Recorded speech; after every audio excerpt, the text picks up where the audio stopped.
I'm grateful. Myself, my SG and my CPC, they're wonderful people. They a lot of, and your legal reform team is, all of those departments need to be beefed up and paid better. Coming soon. We can proceed with the other recommendations. We can now go into the second page. I think some of them are light. I think there are two sections we need to pay close attention to. three substantive submissions, really. Jackson Bay Hunting and Fishing Club, and I haven't read it. A lot of these gun clubs refer to what we have settled already largely. Let's see that. And but the Bar Association made a submission. It was late, that's why it's here. I'm interested in seeing what they have to say. I haven't read it yet. Can the page be zoomed up? I think there's a please. plus sign to. One page. Jackson Bay is dealing with the 12-year-old, and we have dealt with that already. Sport shooting. All the gun clubs recommend that, and the gun shooters. So we are click on the front page. We go straight to Jamaica Bar Association. Others are all dealing with the 12-year-old permits, which we have already accepted.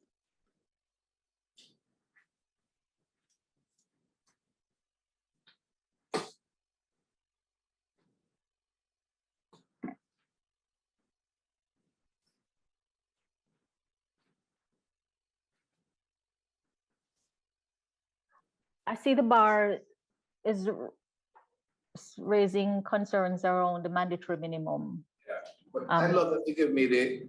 Chairman, I will. I've been giving a lot of thought to the mandatory minimum and not moving away from it because I believe the policy rationale is clear. When the amendment to the Criminal Justice Administration Act was being done in 2015, I had expressed a certain view. I was then in the other house. I will discuss those views with you and see whether or not we could do just a little bit of amendment to the Criminal Justice Administration Act. There's a section in it that needs experiment that needs to be looked at. That could, you know, go a little way in addressing some of the issues, but I'll discuss that outside of this context, and then bring it back when we have the next meeting. And I love them to give me some more what they consider the multiple stage that can arise. I mean, I cannot envisage where the multiple stage can arise. You know, just as the past, I don't know if you're with us when the commissioner, the recent case where a sentencing was done for what? I can say that this platform, a gentleman was charged with conspiracy and was known enough evidence was there to associate with what? For contract killing, and he was in jail for what? When it's right, about a year, and was given a year and 6 months additionally. Eh? That's it. Eh? That's the only penalty. Yeah, the one that does happen. Year and 6 months, and there's no question. It's not a question of if or but. And he killed a couple of outstanding citizens as well. This was not a genuine contract killer who was not in a game about killing gangsters for gang war. Well established and evidence there to clear. And in fact, he then pleaded to the lesser charge of conspiracy to commit murder because he was not the triggerman in all four. Although he's the one who organized all four and killed at least 2 of them from all intents. And he got 18 months. There's far more incidents like that I can quote rather than in the body who seems to have gone away locked up. May I see the top of the page where the Bar Association comment is? Please, just starting at the top, okay. So the following are being proposed. It is our submission to this Joint Select Committee that in all of these cases of mandatory minimum, there are multiple situations that can and are likely to arise before the court where the mandatory sentence would be excessive and unconstitutional. The trial judge will have no discretion in sentencing, even if the judge considers the mandatory minimum excessive.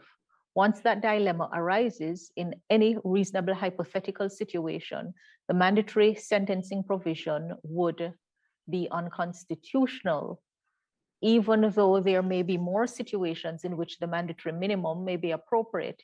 It would still be unconstitutional because of those in which would not be appropriate. Minister, there are several mandatory minimum now for a number of offences. I know Well, there's mandatory Chairman, confinement for trafficking, but other we have mandatory sentencings for rape as well, I think. so the issue is an extremely nuanced issue, Chairman. Without more, mandatory minimum is not unconstitutional. And we don't have the CCJ as our final court, but I know our courts have been looking at the decisions of the CCJ persuasively. And I know that in one matter, there is a holding that if a sentence is excessive, manifestly excessive, it can be regarded as unconstitutional. The SG probably can assist a little more in that regard. And the area of concern for mandatory minimum is always whether in the exceptional case, the hands of the judge would be tied. So we do have an escape route exceptionally.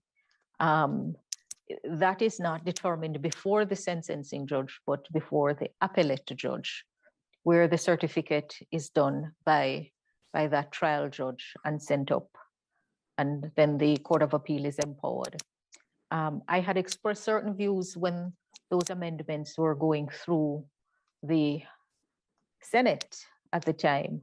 And I still hold to them because from a practical perspective, you really want to deal with your matters.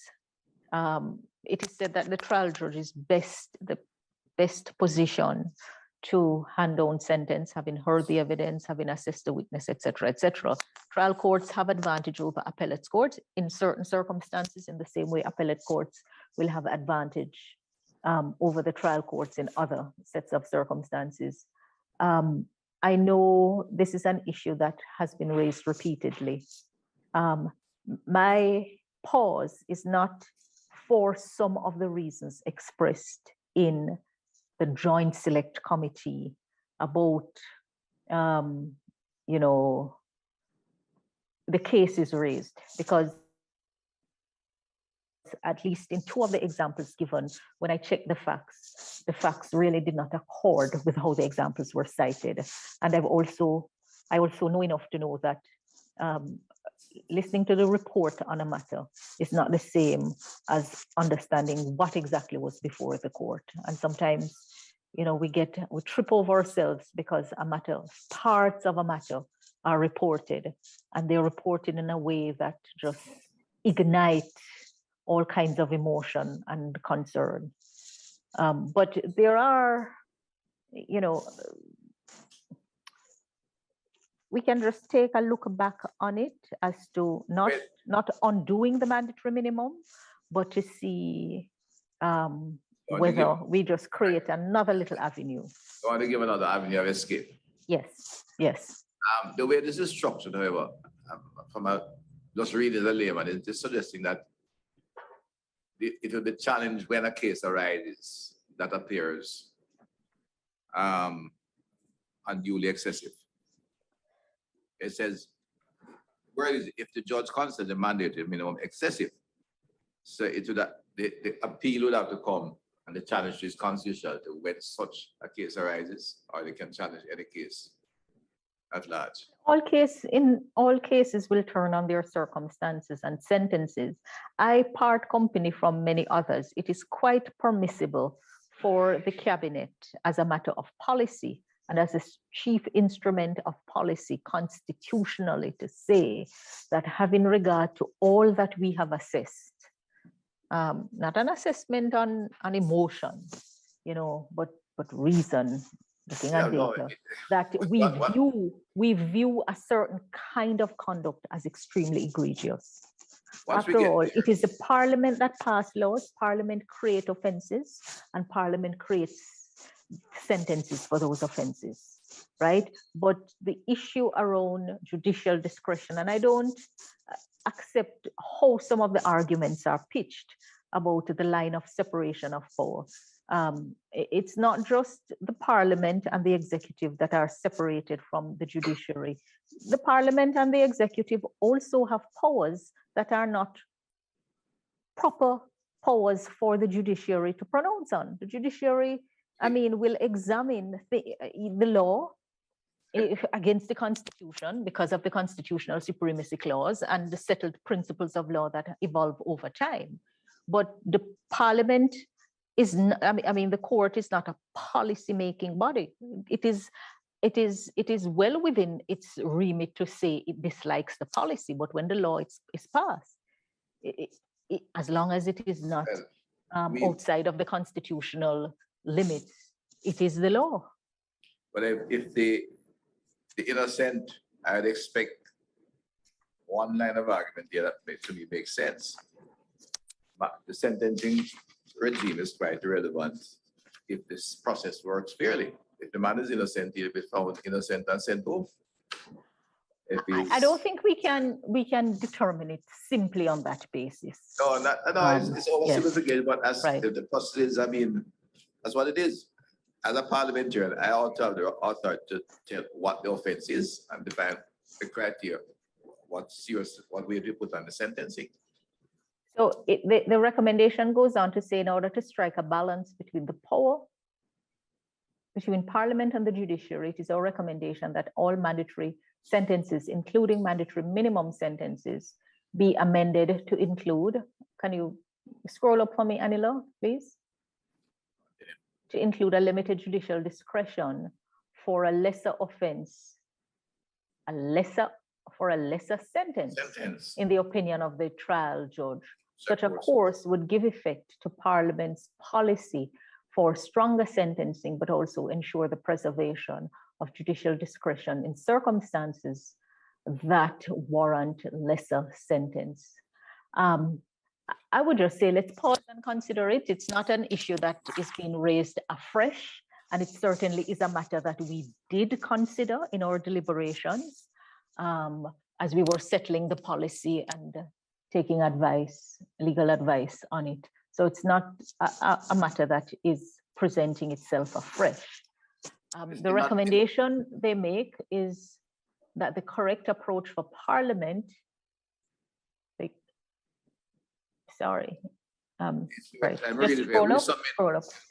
We submit that the correct approach for Parliament to legislate is policy on sentencing, and also reserve in the court a limited discretion that allows a lesser sentence. I see the word limited is used. If the court were to employ such a lesser sentence, it would need to give reasons explaining those exceptional circumstances. If dissatisfied by these reasons, the Director of Public Prosecution now has the right to appeal that decision. Therefore, there's adequate means to ensure that justice is done in all its circumstances. The wording of this is not too dramatic. Well, again, Chairman, like I say, I would suggest that we just consider it a little more, not undoing or unraveling the mandatory minimum scheme. If you're looking at we will consider it and come back with something, because it is something that I have been mulling over. It's more or less saying what you're saying. You look for an additional route to go to a sentence or to go to the appeal, wherever you go, you know? And the principle that I raised earlier applies in this case, that we have moved the jurisdiction forward with a right of appeal to the Crown in law, which, you know, let's just, what I'm really saying is that we'll just give a little consideration to that without unraveling the mandatory minimum regime. Right. I see, what you're saying, there's some logic to it, and I'm pleased that they did not cover that blanket rejection. Oh, it's a very, it's a sober recommendation. And the concern, I think, is well raised and well articulated.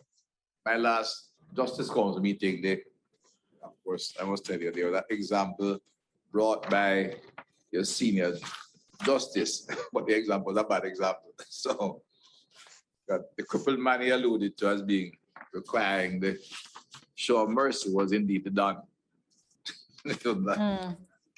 So these things are all. Chairman, I am not, admittedly, I'm not a bleeding heart, but I am fair. And I come to this role having spent time in the courts almost every day. When I say fiercely, if I say fiercely fair, Minister.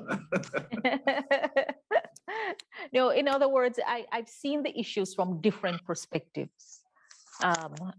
And what is the benefit of experience if not to enable us to improve on what we do? SG, you're listening. She treated me fair when I went there, yeah? Although it was the house table. Yes, but this issue is not raised anew, as you know. It is one we had considered, and from the angle too, and we had taken the decision in light of those provisions in the Criminal Justice Administration Act. So the further consideration is really about how it is provided for there and any adjustment that can be made to strike a better balance, as it were. I prefer the term you use first, that you would look for an the avenue. escape route, another route, yes. Given that the DPP has a right to appeal and would therefore consult with the police and so forth to see if there's room for appeal. And the other thing is, when you appeal, you don't have the right to bring in new evidence, right? Well, the rules around fresh evidence are clear, but sentencing is another matter. There are rules around fresh evidence, but it's not about that. And evidence is not fresh if it could have been provided at the time. So at the end of the day, you know, everybody has to step up their game. Everybody has to step up the game. It's not just that I say so and then expect that serious consequences will flow. The next observation, I think we have dealt already, which was the use of mandatory sentences where the person was an authorized person who was, what is it now, committed an offense that would otherwise be authorized under recently expired from other authorization. 97. I think we have dealt with the complaint here. And through you, Chairman, may I just ask for the screen to be put so we can read what's on it? Yeah. The way it's zoomed up. No, I'm not Go continue able upward. to. That's not that one. That's the one now? 97. No. We go way down. For the Bar Association. I'm going to go to the Bar Association. Continue. Bar, all the there, 97. This is relation to 97. I had discussed this quite extensively in committee. In clause by clause, sentences in respect of offenses committed in circumstances that would otherwise be authorized under recently expired firearm authorization. I think we have made some changes here. There should be a flag beside that one. Let me just check that and see. So accommodate the bar's concern. Well, I think that when we last revisited it, the consideration was for deletion of the provision of after adjustments were made to other things. Yeah.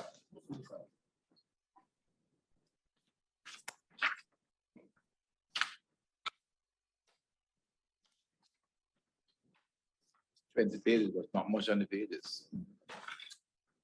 More here. What are these though? Making clause get down. No, the chambers came to us. That is, they really completed the matrix, Minister.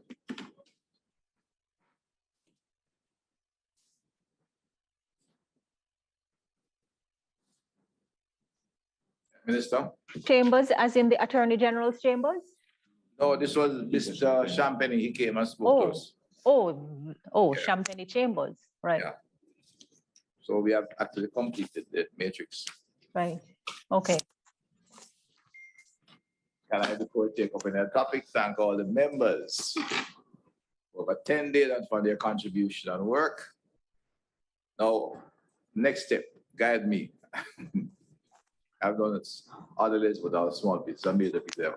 So it would be, so we do have some matters that are being worked on between the technical team and the CPC. Right. For language, but Policy and CPC. everything will feed into the report that will clearly set out what recommendations we accept and which would then be translated into proposals for amendments to the bill as tabled in our report back to Parliament. The amendments were done by the CPC. Yes. We take it to Parliament as amended. Yes. Madam CPC, you can clarify. Normally, I think whatever we accept for those amendments won't be sent to the committee, Mr. Yes. Chairman? Yes. Normally would be considered with the report. Sorry, I'm skipping that step ultimately, yes. They'll be contained in the report, that's Right, right. Right. And then would be prepared by way of an amending sheet for consideration. Yes. No, that should be done in the house. So what's kind of time frame we're looking on? I said you have CPC, this now is the work of the policy unit of the CPC and of course the House of Parliament. So Chairman, in terms of time frame, where the sectoral debates will go up until I think either the first or second week of June. Yeah.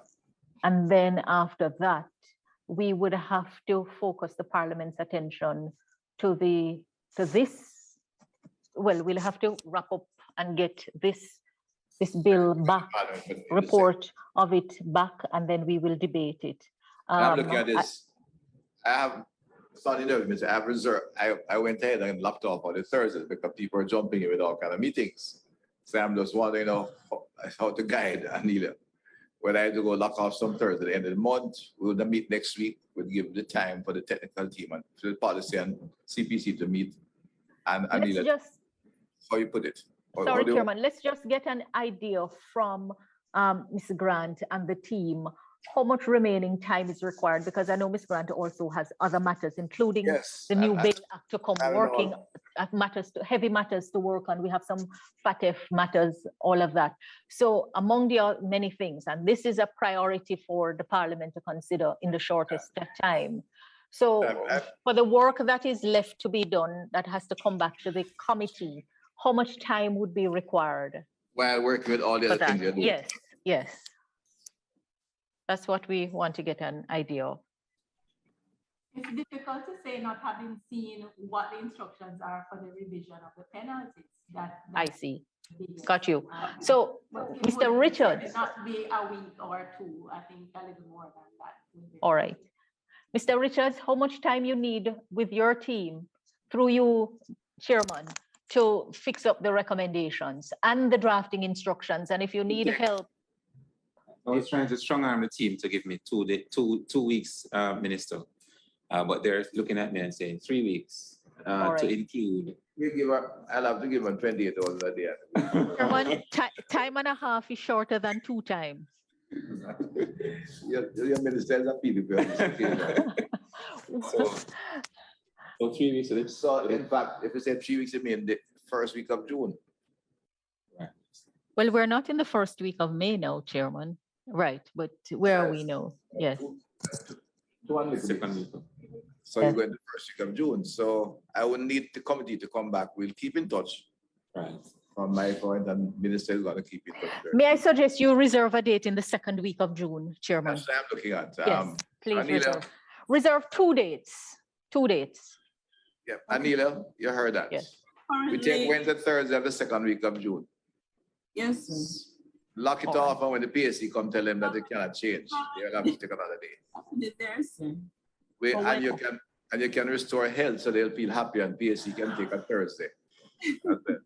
Well, we don't want to bounce out Minister Tufton's tobacco control. No, he's got it back now. It was next Wednesday we're going to bounce him. No, I'm going to bounce him tobacco. They take 20 years to die. 20 seconds. I'm not going down this road with you, DPM. All right. So we would take the adjournment to what date? Second Wednesday in June is the 8th. So it would be the 8th and the 9th of June. That's Wednesday and Thursday? Yes. Okay. All right. All right. Get back Miss to Grant, Miss Grant, that's good for you? I know you'd still have to wait to get what you get, but in terms of time to work on other matters. Yes. Minister, I'd have to see the instruction. Right.